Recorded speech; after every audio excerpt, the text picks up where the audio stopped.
దేవాలయం ప్రమాదంలో పడింది. రామప్ప టెంపుల్కు రైన్ ఎఫెక్ట్ పడింది. రామప్ప దేవాలయం పైకప్పు నుంచి వర్షపు నీరు లీక్ అవుతుంది. గత కొద్ది రోజులుగా కురుస్తున్న భారీ వర్షాలతో పలు చోట్ల లీకేజీలు ఏర్పడ్డాయి. రామప్ప ఆలయం ఈశాన్యం వైపున ఉన్న 2 పిల్లర్లతో పాటు పలు చోట్ల పైకప్పు నుంచి వర్షపు నీరు లీక్ అవుతుంది. పైకప్పు నుంచి కురుస్తున్న వర్షపు నీటితో పూర్తిగా ఆలయం అంతా బురదమయంగా మారింది. భక్తులు కూర్చునే వీలు లేక ఇబ్బందులు పడుతున్నారు. గతంలోనూ పైకప్పు నుంచి నీరు లీక్ అవడంతో మరమ్మతులు చేశారు. అయినప్పటికీ లీకేజీ సమస్య తీరడం లేదు. ప్రపంచ వారసత్వ గుర్తింపు పొందిన రామప్ప దేవాలయం పైకప్పు నుంచి నీరు లీక్ అవుతుండడంతో భక్తుల్లో ఆందోళన మొదలైంది. మరోవైపు గతంలో ఓ వైపుకు రామప్ప టెంపుల్ కుంగింది. తాజాగా భారీగా కురుస్తున్న వర్షాలతో రామప్ప పైకప్పు నుంచి ఈశాన్య వైపు నుంచి పూర్తిగా నీరు లీక్ అవుతుండడంతో ఆలయ పరిసరాలు పూర్తిగా బురదమయంగా మారిన పరిస్థితి. దీంతో భక్తులు ఆందోళన వ్యక్తం చేస్తున్నారు. గతంలో కూడా రామప్ప ఆలయానికి పలుసార్లు మరమ్మతులు చేపట్టినప్పటికీ తాజాగా మరొకసారి భారీ వర్షాలతో రామప్ప దేవాలయం పైకప్పు నుంచి నీరు లీక్ అవుతుండడంతో ఒక్కసారిగా రామప్ప ఆలయం చారిత్రక కట్టడమైనటువంటి ప్రపంచ గుర్తింపు పొందిన రామప్ప ఆలయం ప్రమాదం పొంచి ఉందని భక్తులు ఆందోళన వ్యక్తం చేస్తున్నారు. పర్యాటకులు కూడా ఆందోళన వ్యక్తం చేస్తున్న పరిస్థితి. అసలు రామప్ప ఆలయం పరిస్థితి ఎలా ఉంది? ప్రస్తుతానికి రామప్ప ఆలయంలో ఎందుకు లీకేజీలు చోటు చేసుకుంటున్నాయి? ఎందుకు శిథిలావస్థకు చేరుకుంటున్న పరిస్థితి? అసలు ఏం జరుగుతుంది? అధికారులు ఎలాంటి చర్యలు తీసుకోవడం లేదా? గతంలో మరమ్మతులు చేసినప్పటికీ మళ్ళీ ఎందుకు అలాంటి సమస్య పునరావృతం అవుతుందో తెలుసుకునే ప్రయత్నం చేద్దాం. మా ప్రతినిధి వెంకటరత్నం లైవ్లో అందుబాటులో ఉన్నారు రామప్ప టెంపుల్ నుంచి.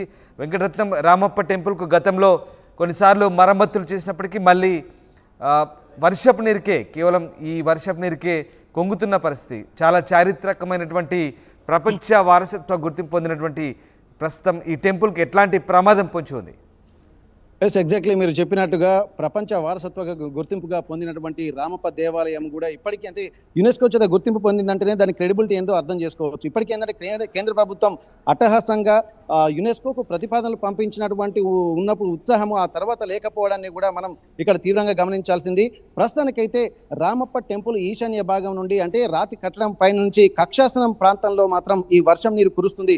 ఒకవేళ ఇట్లాంటి వర్షం నీరే కురుస్తుంటే ఏంటంటే రేపు మొత్తం ఈ ఒక ఆర్కిటెక్చర్ దెబ్బతినేటువంటి అవకాశం ఉంటుంది. దీన్ని దృష్టిలో పెట్టుకుని రామప్ప దేవాలయానికి ప్రపంచవ్యాప్తంగా పర్యాటకులు వస్తున్నటువంటి నేపథ్యంలో దాన్ని ఒక పర్యాటక ప్రాంతంగా గుర్తించడంతో పాటు ఇక్కడ ఒక పర్యాటకులను ఆకర్షించడం కూడా ప్రత్యేక సదుపాయాలు చేసి అక్కడ ఉన్నటువంటి స్థానికులు కూడా పొందేటువంటి అవకాశాలు ప్రపంచ దేశాల్లో పలు ప్రాంతాలు అభివృద్ధి చేస్తుంటాయి. కానీ ఇక్కడ మన దగ్గరికి వచ్చేసరికి ఎంతో గొప్ప గొప్ప పర్యాటక ప్రాంతాలు ఉన్నప్పటికీ కూడా వాటిని పట్టించుకోకపోవడము, పర్యాటకంగా ఎలా అభివృద్ధి చెందాలన్నటువంటి కాన్షియస్ లేకపోవడం మాత్రం ఇక్కడ దారుణంగా చెప్పుకోవచ్చు. ఎందుకంటే 100 ఏళ్ల క్రితమే ఒక ఎంతో ముందు జాగ్రత్తతో చేసినటువంటి ఈ రామప్ప టెంపుల్తో పాటు వరంగల్లో ఉన్నటువంటి ఎన్నో పర్యాటక ప్రాంతాలు కూడా ఉన్నాయి. కానీ వాటిని పట్టించుకోకపోవడం అనేది ఇక్కడ దారుణంగా చూసుకోవచ్చు. యునెస్కో చేత గుర్తింపు పొందినటువంటి ఈ రామప్ప దేవాలయంకు సంబంధించి కూడా ఇది రామప్ప అంటే శిల్పి పేరు మీదనే ప్రఖ్యాతిగాంచింది. ఎక్కడ లేని ఒక గుర్తింపు ఇక్కడ రామప్పకు దక్కింది అనుకోవచ్చు. ఎందుకంటే కేంద్ర ప్రభుత్వం ఇప్పుడు ప్రస్తుతానికైతే మనం ఈ సేమ్ ఆర్కిటెక్చర్ కూడా ఇక్కడ ప్రస్తుతానికి 1000 స్తంభాల దేవాలయంలో ఉన్నాము. ఇట్లాంటి ఆర్కిటెక్చరే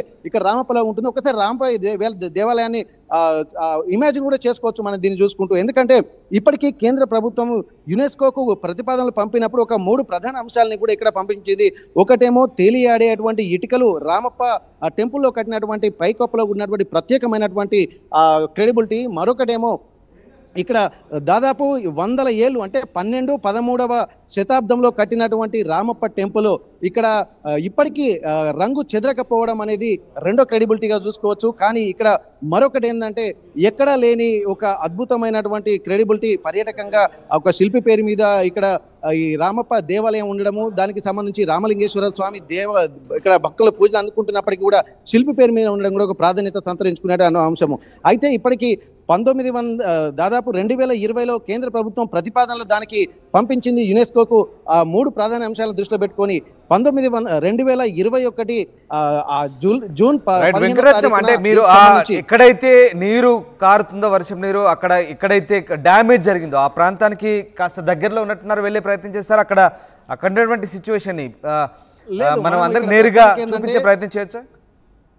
మనం ఇక్కడ దాదాపు రామ టెంపుల్ దాదాపు ఇక్కడ మన రామ టెంపుల్ దగ్గరికి వెళ్ళలేదు, 1000 స్తంభాల దేవాలయం దగ్గర ఉన్నాము. సేమ్ ఇదే ఆర్కిటెక్చర్ ఉంటుంది కాబట్టి ఆ రిజంబుల్ గా ఉంటుంది కాబట్టి మనం ఆ విజువల్ చూపించేటువంటి ప్రయత్నం చేస్తున్నాము. రామప్ప టెంపుల్ కి ఇంకా దానికి సంబంధించి ఇంకా మనం వెళ్లాల్సి ఉంటుంది. నెక్స్ట్ అక్కడికే ప్రయాణం సాగిస్తున్నాం మనము.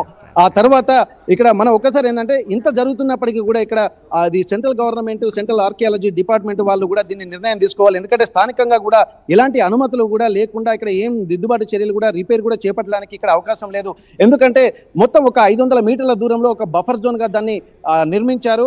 ఆ బఫర్ జోన్ లో ఎట్లాంటి ఎత్తైన మండపాలు కానీ, భవనాలు కానీ, ఆ కన్స్ట్రక్షన్స్ కానీ నిర్మించకూడదు. అలాగే 100 మీటర్ల లోపు కూడా 10 మీటర్ల కంటే ఎక్కువ నిర్మాణాలు కూడా చేపించకూడదు. ఒకవేళ నిర్మాణాలు చేపడితే మాత్రం జిల్లా కలెక్టర్ సంబంధించినటువంటి ఆదేశాలు, వారి యొక్క సూచనలు మాత్రం పాటించాల్సినటువంటి అవసరం ఉంటుంది. కానీ ఇప్పటికీ అక్కడ ఎలాంటి నిర్మాణాలు చేపట్టకపోవడానికి కూడా ప్రధాన కారణం కూడా సెంట్రల్ ఆర్కియాలజీ డిపార్ట్మెంట్ ఆంక్షలు ఉన్నాయి. కానీ మీరు నిజంగా ఇప్పుడు ఆ 1000 స్తంభాల గుడిని పోలిన పూర్తి కట్టడం సంబంధించినటువంటి సేమ్ అట్లాంటిదే ఇక్కడ రామప్ప అప్పుడే కాకతీయుల కాలంలో 13వ శతాబ్దంలో నిర్మించిన కట్టడం. అది అలాంటి ఆనవాళ్ళే ఉంటాయి, పూర్తిగా అట్లాంటి శైలితోనే నిర్మించబడ్డా. బట్ దీనికి సంబంధించి స్థానికంగా ఆర్కియాలజీ డిపార్ట్మెంట్ కావచ్చు, అధికారులు ఏమంటున్నారు? ముఖ్యంగా ఇది యునెస్కో గుర్తింపు పొందింది కాబట్టి ఖచ్చితంగా కేంద్ర ప్రభుత్వం ప్రత్యేకంగా దీనికి నిధులు కూడా కేటాయిస్తుంది. కానీ ఎందుకు ఇట్లాంటి నిర్లక్ష్య ధోరణి? ప్రస్తుతం ఆ కట్టడాన్ని కాపాడుకోవాలంటే ఎట్లాంటి చర్యలు తీసుకోవాల్సిన అవసరం ఉందని స్థానికులు అభిప్రాయపడుతున్నారు. మీ దగ్గర ఎవరైనా ఉంటే కనుక వాళ్ళతో మాట్లాడించే ప్రయత్నం చేయండి. ఓకే, తప్పకుండా. ఎందుకంటే కేంద్ర ప్రభుత్వం వాళ్ళు అంటే అవ్వ పెట్టదు అడుకోది ఇవ్వదన్న సందర్భంగా ఉంది. ఎందుకంటే అట్టహాసంగా కేంద్ర ప్రభుత్వం యునెస్కో గుర్తింపు పొందే విధంగా చేసింది. కానీ ఇక్కడ పర్యాటక ప్రాంతంగా డెవలప్ చేయడంలో మాత్రం విఫలమవుతుంది అనుకోవచ్చు. దీనిపై స్థానికులు కూడా తీవ్రంగా మండిపడుతున్నటువంటి పరిస్థితి. ఒకసారి ఇప్పుడు రామప్ప దేవాలయంతో పాటు ఎన్నో పర్యాటక ప్రాంతాలు ఉన్నప్పటికీ కూడా వారి పాలన పట్టకపోవడాన్ని కూడా చాలా తీవ్రంగా పరిగణించాలి. తెలంగాణ ప్రభుత్వం వచ్చిన తర్వాత కూడా కాకతీయుల శిల్ప కళా వైభవాన్ని ఎంతో అభివృద్ధి చేస్తామని చెప్పి అన్నారు. హెరిటేజ్ సిటీగా గుర్తింపు పొందడంతో పాటు ఇక్కడ 1000 కోట్ల రూపాయలు కూడా ప్రత్యేక ప్యాకేజీ కింద ప్రకటిస్తామని చెప్పి బీఆర్ఎస్ గవర్నమెంట్ వచ్చిన తర్వాత కూడా ఇక్కడ చెప్పింది. కానీ వాళ్ళు ఏమాత్రం చేయకపోవడం చూడడం ఒకసారి మనం గమనించాలి. స్థానికులు కూడా ఉన్నారు మనతోటి. శ్రీనివాస్ గారు, ఇప్పటి వరకు మీరు ఈ దేవాలయాలు, టెంపుల్ల మీద ప్రధానంగా అక్కడ మీరు దృష్టి పెడుతున్నారు. అటువంటిప్పుడు ఈ ఎంత క్రెడిబిలిటీ ఉన్నటువంటి రామప్ప టెంపుల్ని కూడా ఇట్లాంటి వర్షపు నీరు వాడుతున్నారని మీరు ఎట్లా చూస్తున్నారు? అసలు ఆ పాలకులకు ఏమైనా చిత్తశుద్ధి ఉందని భావించవచ్చా మనం? వాస్తవంగా సార్, అది యునెస్కో గుర్తింపు పొందింది, వారసత్వ టెంపుల్గా దాన్ని గుర్తించిందంటే మేము చాలా అంబరాన్ని దాటి సంబరాలు చేసుకోవడం జరిగింది. అది 3 నాళ్ళ ముచ్చటగానే మూసింది. ఎందువల్లంటే 4 రోజుల నుండి ఎడతెరిపి వర్షాలు పడుతున్నాయి. ఈ నేచర్ని మనం ఏమీ చేయలేము. బట్ ఏంటంటే అన్ని కోట్లు వెచ్చించినప్పుడు ఒక భాగం నుండి అది నీళ్లు కారుతున్నాయంటే that is going to be అది చాలా డ్యామేజ్ కావడానికి అవకాశాలు ఉన్నాయన్నమాట. ఎందువల్లంటే ఎన్నో వేళ్ల క్రితం కట్టిన ఈ టెంపుల్స్ని వారసత్వ, మేము వరంగల్ వాసులు అంటే మా మిత్రులందరూ అంటారు, మీ వరంగల్ వస్తాం, రామప్ప చూస్తాం, కోట చూస్తాం, 1000 పిల్లర్ టెంపుల్ చూస్తామని ఒక ప్రివిలేజ్గా వాళ్ళు భావిస్తారన్నమాట. మేము ఇక్కడ ఉంటాం కూడా చాలా గర్వంగా భావిస్తున్నాం. సో ఇక్కడ కూడా ఒక 15 సంవత్సరాల క్రితం మీరు ఆ 1000 కాళ్ళ మండపం చూశారు. దాన్ని అట్టహాసంగా దాన్ని పునర్నిర్మించడానికి తీశారు. ఆ టెక్నాలజీ వాళ్ళకి అర్థం కాక అది కట్టడానికి రమారమి 15 సంవత్సరాలు పట్టింది. 15 సంవత్సరాలు. అప్పటి కలెక్టర్ గారు అయితే ఏంటి, ఈ మందిర టెంపుల్ పూజారి గారే గంగు ఉపేంద్ర శర్మ గారు వారి చొరవతోటి అది ఒక స్థాయికి వచ్చింది. ఇప్పుడు రామప్పని మనం ఇంకా కొన్ని ఏళ్ళు మన తరాల వారికి ఒక వారసత్వ మాన్యుమెంట్గా దాన్ని చూపించాలంటే దాన్ని మొక్కై వంగనిది మానవ వంగన అన్నట్టు ఆ చిన్న చిన్న రిపేర్స్ చేస్తే బాగుంటుంది. ఇప్పుడు మీరు అన్నారు నెక్స్ట్ ప్రయాణం ములుగు. ఈ భారీ వర్షాలకు ఆ రహదారి కూడా జలమయమైపోయింది. వాహనాలు పోవటం కూడా చాలా ఇబ్బందిగా ఉంది. అంటే అక్కడ టూరిస్టులకు సరైన వసతులు కానీ, ఆ తర్వాత రవాణా సౌకర్యాలు కానీ ఇవన్నీ మెరుగుపరిస్తే ఈ హెరిటేజ్ సిటీ వారసత్వ